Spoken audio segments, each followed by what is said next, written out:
President Obama's new terror policy bans the word Islam when referring to terrorist threats, but a report warns the administration's decision to drop those references can motivate terrorists. Let's talk to our panel about this. Former Assistant Secretary of Defense Frank Gaffney is here. He's the founder and president of the Center for Security Policy.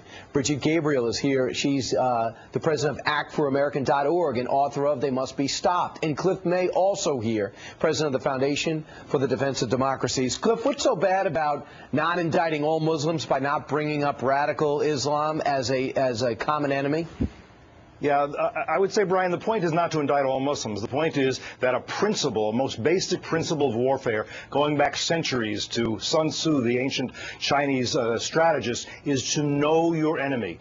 Know what he believes, know what motivates him, know what his goals are. And when we refuse to understand this enemy, the Islamist who wants to impose Sharia around the world, who believes in Muslim supremacy, we are willfully denying our ability to understand our enemy, and we cannot defeat an enemy we don't understand. Bridget, why don't you just call them extremists? The administration says just call them. Those people don't represent moderate Muslims, so why try to radicalize people who aren't our enemy yet?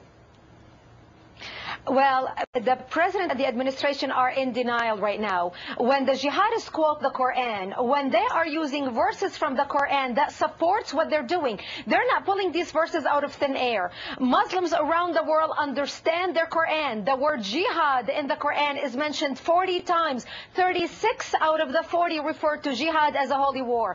Muslims around the world understand that, and they understand their religion. What the president needs to do is challenge the moderate Muslims in our country to stand up against the radicals, come up with a solution to fight the radicals, and let's move on and win this war. But Frank, with the drone strikes, we're killing a lot of terrorists in Pakistan. By upgrading the Afghan war with troops, we show that we recognize al-Qaeda as a threat. Is it that big a deal not using the word? Yeah, it is that big a deal because it's not just al-Qaeda we're up against.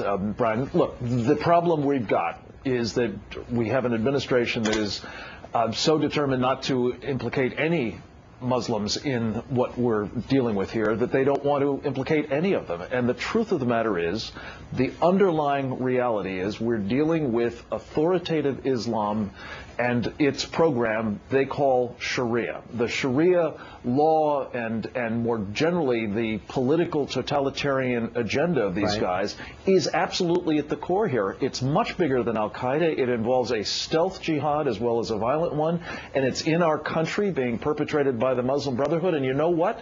The Muslim Brotherhood's principal agenda at the moment is to prevent us from being able to talk about any of this, which means the stealth jihad is advancing and we are in fact enabling it. All right, what I want to do is save some time in the next block to talk about the danger here at home. Is it true the radicals are here, and what numbers? Are they trying to knock on our border? Yes, Hezbollah wreaking havoc from our southern border. Could that be true? We're going to go into detail. The terrorist organization is setting up right there, according to eyewitness accounts.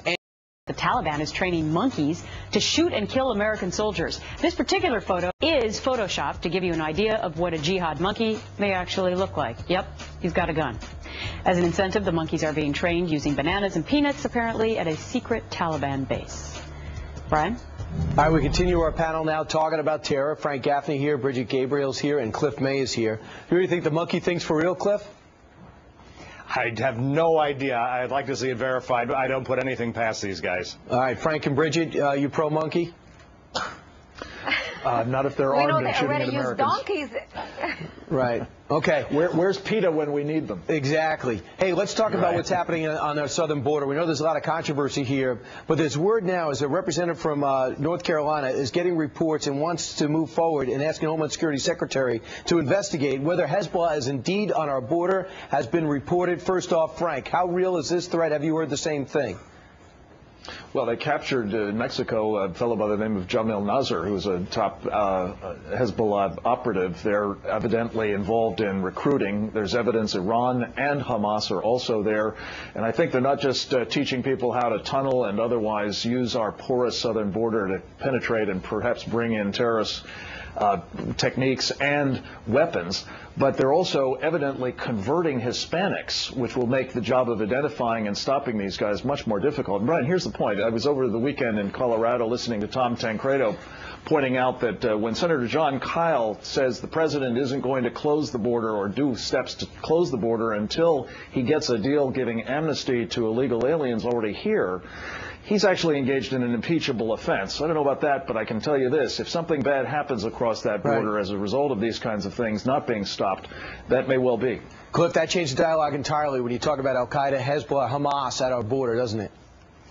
Yeah, it does. It means that the immigration issue is not just an immigration issue. It is a national security issue. We have borders that absolutely we need to control. People forget that Hezbollah has carried out terrorist attacks in Argentina. Hezbollah, Hamas, and other organizations have been and are in other parts of Latin America, have been for years, and they have been making common cause with drug cartels and other international criminal organizations. This is a great danger, and we need to stop it before it gets worse. And Bridget, we know about Iran and Venezuela being extremely tight. Well, this is not new to you. This is not news to you, Bridget. No, this is not news. We knew that Iran has been trying to work and establish a base in South America, specifically to be a thorn in the flesh of the United States and to smuggle terrorists. We know since 2005, Hezbollah has been paying the drug cartels between $5,000 to $10,000 per terrorist to be smuggled into the United States. We know al-Qaeda is paying between $25,000 and $50,000 per terrorist.